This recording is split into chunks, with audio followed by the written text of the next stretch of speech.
How to customize Substack. Step 1. Go to substack.com, log in, and open your dashboard. Click your profile icon in the top right, then select Settings. Step 2. Under Publication Settings, upload your logo and square icon. Set your publication name, tagline, and About section.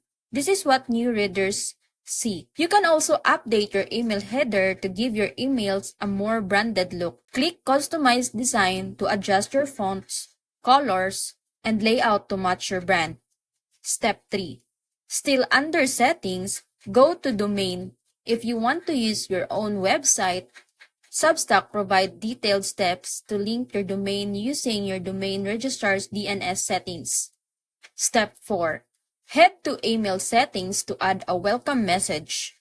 Enable double opt-in and set up email footers with links, disclaimers, or contact info.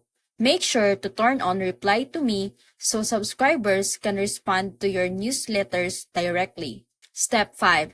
Go to Post tab to create or schedule new content. You can also add pages for things like an About page, archive, or services. Use sections to group posts by category like essays, podcasts, or tips. And that's it!